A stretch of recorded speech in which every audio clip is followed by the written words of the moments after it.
Okay, so first of all, congratulations on making it this far throughout the course. I know it's a pretty deep dive, but I hope you've come away with a lot of good takeaways that you can implement.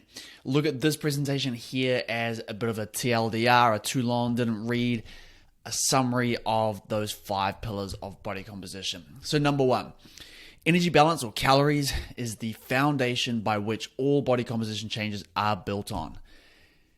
For new lifters, creating a moderate deficit of 0.5% of body weight per week is an appropriate training program, and enough quality protein results in consistent reductions in body fat while building muscle. So if you're new to training, you can drop body fat, build muscle at the same time. You just need to create a moderate deficit, 0.5% of body weight per week, and have an appropriate training program.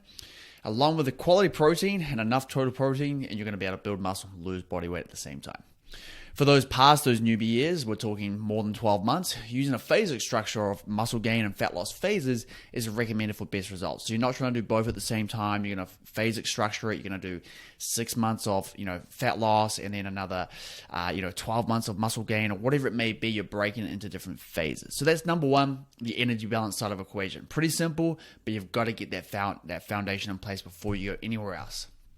The second presentation, we covered protein. Increasing protein is essential for structural changes in muscle mass, increased satiety, increased thermic effect of food, so the energy you burn through digestion, metabolizing that food, and muscle recovery.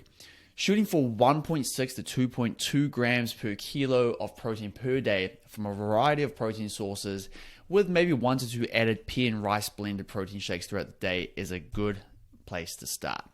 And for regular feedings of protein every 2.5 to 4 hours, about 4 to 6 times per day. So we're getting regular intakes of protein and we're getting regular spikes of muscle protein synthesis.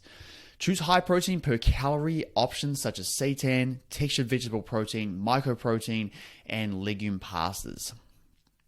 The third presentation, we jumped into progressive weight training. Ensure you follow a progressive weight training program that puts you in the sweet spot for hypertrophy, and stop relying on generic make you tired fitness classes. So this presentation was all about designing the appropriate program for you that's going to enhance your physique, your body composition.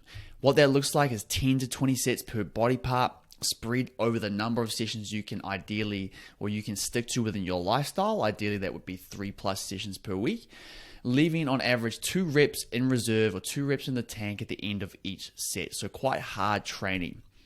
Understand how to progress load, and if you're not progressing, first assess your sleep, your protein intake, and your stress levels to get those in check, and then you can go back to progressing.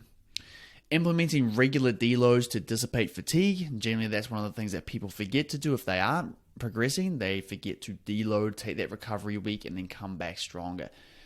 Measure progress through performance, scale increases, and progress shots. So that training component, absolutely essential. We broke it down pretty deep in that presentation. So if you need to go back to that, read over the different progression methods, read over when you need to deload, and how to continue to progress long term. Fourth presentation, all about health. Ticking off a range of health promoting whole plants daily is essential in providing a nutritionally complete diet. So it doesn't have to be perfect, but it's about putting some basic structure in place for a diet that enhances health. Tick off daily health essentials: nuts, seeds, whole grains, legumes, fruits, and greens.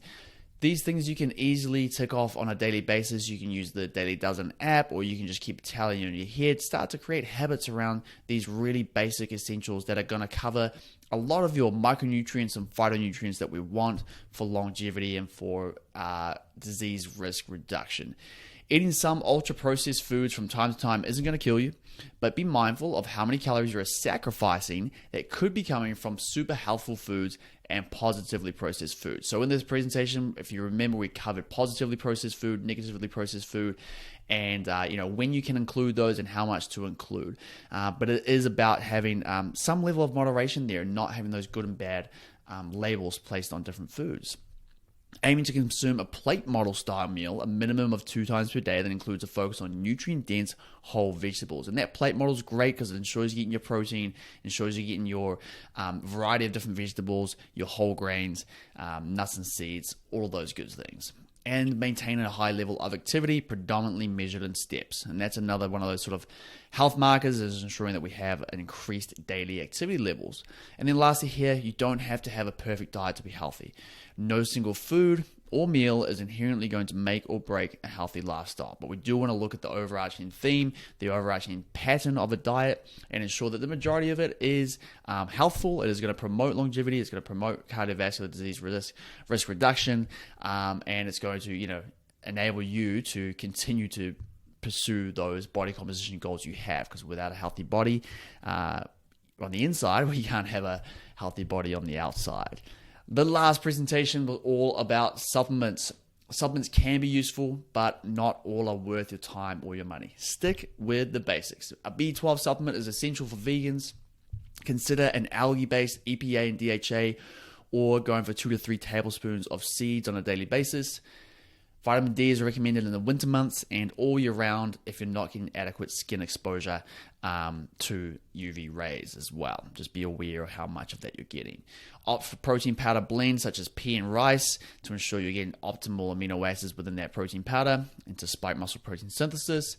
Creatine and caffeine are research-backed, performance-enhancing supplements and probably should be taken for most people looking to optimize their body composition. And lastly, consider an all-in-one vegan supplement such as Seed or the many others on the market when you're in a deficit or you want to always cover your basis for nutritional adequacy.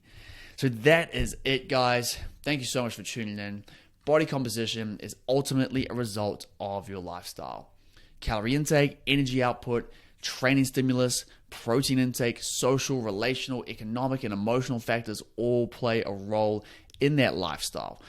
Use the principles of this course and implement them alongside a solid dose of patience and persistence, and results will be had.